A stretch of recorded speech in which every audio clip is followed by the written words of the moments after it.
আকাশবাণী খবর পড়ছি সুস্মিতা সেন। বিশেষ খবর হল, প্রধানমন্ত্রী নরেন্দ্র মোদী জাতীয় রাজধানীতে আজ সেবাতীর্থ ভবন কমপ্লেক্সের উদ্বোধন করবেন। অর্থমন্ত্রী নির্মলা সীতারামন বলেছেন, সরকার অর্থনৈতিক বিকাশ ত্বরান্বিত এবং সুসংহত উন্নয়ন সুনিশ্চিত করার মধ্যে দিয়ে আত্মনির্ভর ভারত গঠনের লক্ষ্যে কাজ চালিয়ে যাচ্ছে।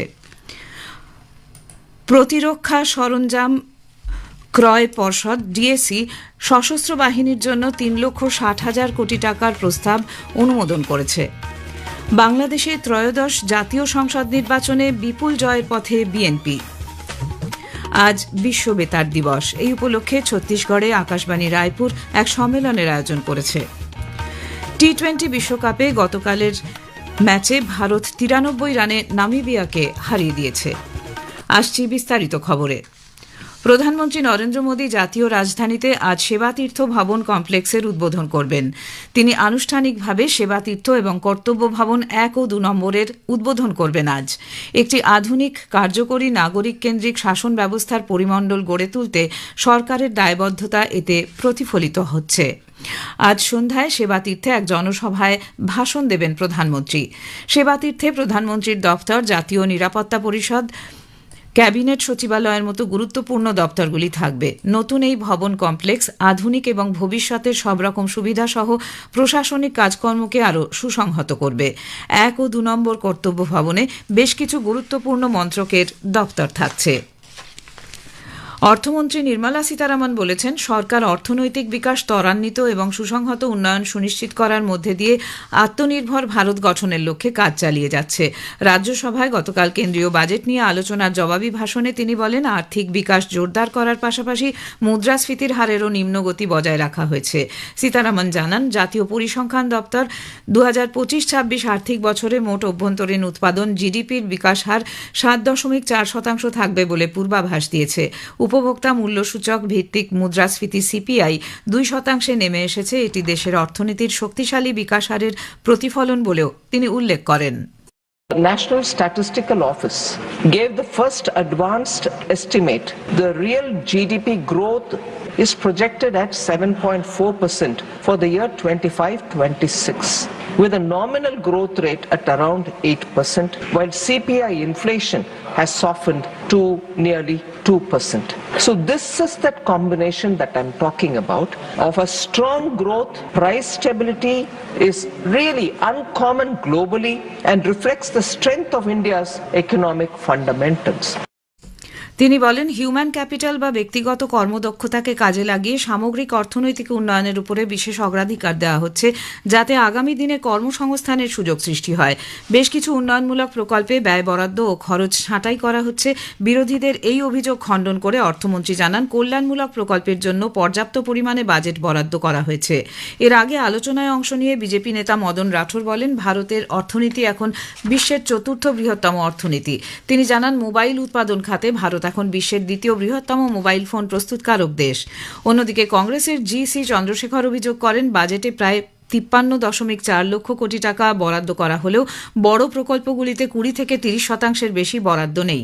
সিপিআই এর সন্তোষ কুমার পি অভিযোগ করেছেন, বাজেটে আবারও কেরালাকে উপেক্ষা করা হয়েছে। শিবসেনা ইউবিটির প্রিয়াঙ্কা চতুর্বেদী দাবি করেন, কোভিড-19 মহামারীর সময় বাতিল হওয়া রেলওয়ে ছাড় পুনরায় চালু করা হোক। আলোচনা শেষে সভা দিনের মতো মুলতুবি হয়ে যায়। বাণিজ্য ও শিল্পমন্ত্রী পীযূষ গোয়েল লোকসভার বিরোধী দলনেতা এবং কংগ্রেস নেতা রাহুল গান্ধীর বিরুদ্ধে ভুল তথ্য ছড়ানোর এবং ভিত্তিহীন অভিযোগ এনেছেন। একটি সোশ্যাল মিডিয়া পোস্টে শ্রী গোয়েল বলেছেন যে শ্রী গান্ধী ভুয়ো গল্পের মাধ্যমে কৃষক সম্প্রদায়কে বিভ্রান্ত এবং উস্কে দেওয়ার চেষ্টা করেছেন। কেন্দ্রীয় মন্ত্রী বলেছেন যে প্রধানমন্ত্রী নরেন্দ্র মোদীর নেতৃত্বে সরকার বিভিন্ন পরিকল্পনা এবং নীতিগত সিদ্ধান্তের মাধ্যমে কৃষকদের কল্যাণ ও সমৃদ্ধিকে ধারাবাহিকভাবে অগ্রাধিকার দিয়েছে। তিনি আরও জোর দিয়ে বলেন, মার্কিন যুক্তরাষ্ট্রের সঙ্গে সাম্প্রতিক বাণিজ্য চুক্তিতে দেশের কৃষকদের স্বার্থ সম্পূর্ণরূপে সুরক্ষিত হয়েছে। প্রতিরক্ষা সরঞ্জাম ক্রয় পর্ষদ ডিএসি সশস্ত্র বাহিনীর জন্য 3,60,000 কোটি টাকার প্রস্তাব অনুমোদন করেছে। প্রতিরক্ষা মন্ত্রক সূত্রে জানা গেছে, এ থেকে বহু উদ্দেশ্য সাধক রাফালে জঙ্গি বিমান, কমব্যাট ক্ষেপণাস্ত্র এবং বিমান বাহিনীর জন্য এয়ারশিপ ভিত্তিক সিউডো উপগ্রহ HAPS কেনা হবে।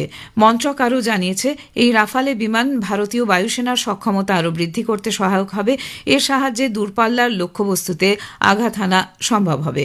এছাড়া কমব্যাট ক্ষেপণাস্ত্র নিখুঁতভাবে অনেক দূরত্বে আঘাত হেনে বাহিনীর দক্ষতা আরও বৃদ্ধি করবে। অন্যদিকে সেনাবাহিনীর জন্য ট্যাঙ্ক বিধ্বংসী mine, Vaibhav, armoured recovery vehicle T-72 tank এবং ইনফ্যান্ট্রি কমব্যাট ভেহিকল কেনার জন্যও অ্যাকসেপ্টেন্স অফ নেসেসিটি বা প্রয়োজনীয় অনুমোদন দেওয়া হয়েছে। খবর শুনছেন আকাশবাণী থেকে। বাংলাদেশে ত্রয়োদশ জাতীয় সংসদ নির্বাচন এবং জুলাই জাতীয় সনদের উপর গৃহীত গণভোটের গণনা চলছে। অসমর্থিত সূত্র অনুযায়ী বাংলাদেশ ন্যাশনালিস্ট পার্টি বিএনপি বড় জয়ের পথে। বাংলাদেশ নির্বাচন কমিশনের দেওয়া সর্বশেষ তথ্য অনুযায়ী ভোট পড়েছে 47.91%। বিএনপি প্রধান তারিক রহমান ঢাকা ও বগুড়া আসনে জয়ী হয়েছেন। উল্লেখ্য, গতকাল সেদেশে 299টি আসনের জন্য সকাল 7:30 থেকে বিকেল 4:30 পর্যন্ত ভোট গ্রহণ হয়। নির্বাচন কমিশন জানিয়েছে, ভোট গ্রহণ পর্ব কিছু বিক্ষিপ্ত ঘটনা ছাড়া মোটের উপর ছিল শান্তিপূর্ণ।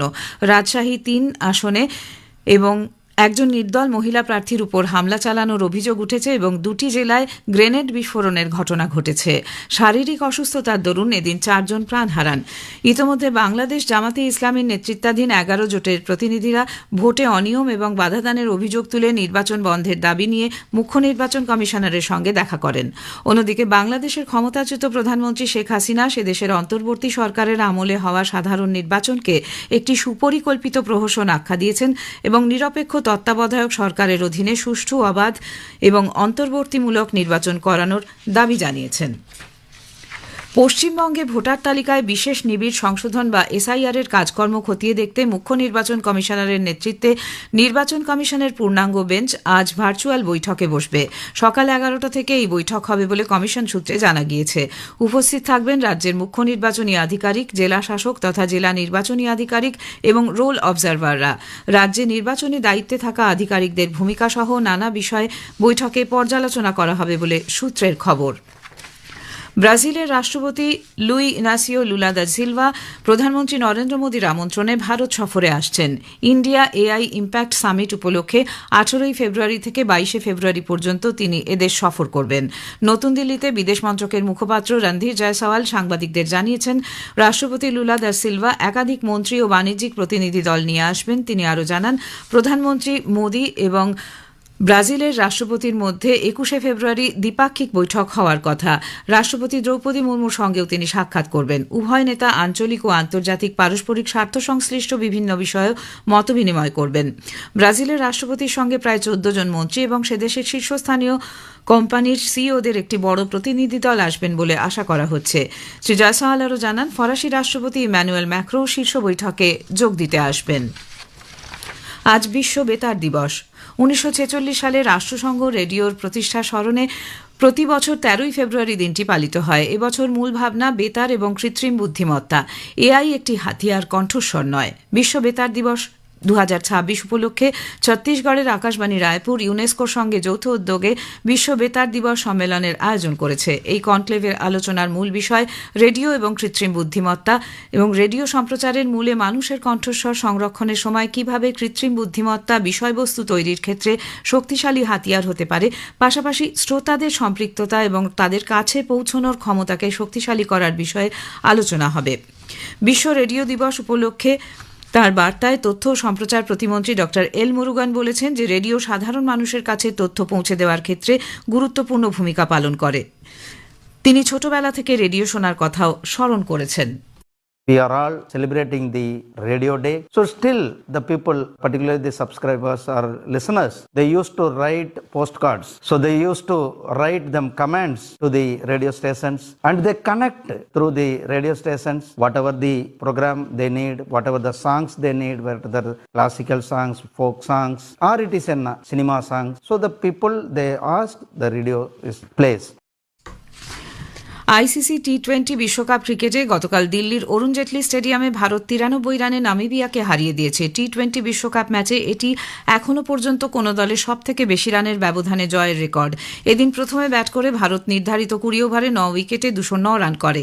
জবাবে ব্যাট করতে নেমে নামিবিয়ার ইনিংস 18 ওভার 2 বলে 116 রানে শেষ হয়ে যায়। ম্যাচে সেরা হয়েছেন হার্দিক পান্ডিয়া। রবিবার প্রতিযোগিতার হাই ভোল্টেজ ম্যাচে ভারত মুখোমুখি হবে পাকিস্তানের। শেষ করার আগে খবরের বিশেষ কিছু অংশ আরেকবার। প্রধানমন্ত্রী নরেন্দ্র মোদী জাতীয় রাজধানীতে আজ সেবাতীর্থ ভবন কমপ্লেক্সের উদ্বোধন করবেন। অর্থমন্ত্রী নির্মলা সীতারামন বলেছেন, সরকার অর্থনৈতিক বিকাশ ত্বরান্বিত এবং সুসংহত উন্নয়ন সুনিশ্চিত করার মধ্যে দিয়ে আত্মনির্ভর ভারত গঠনের লক্ষ্যে কাজ চালিয়ে যাচ্ছে। আজ বিশ্ব বেতার দিবস। এই উপলক্ষে ছত্তিশগড়ে আকাশবাণী রায়পুর এক সম্মেলনের আয়োজন করেছে। খবর এখনকার মতো এ পর্যন্ত। এর পরের খবর শুনবেন সকাল 7:25 মিনিটে।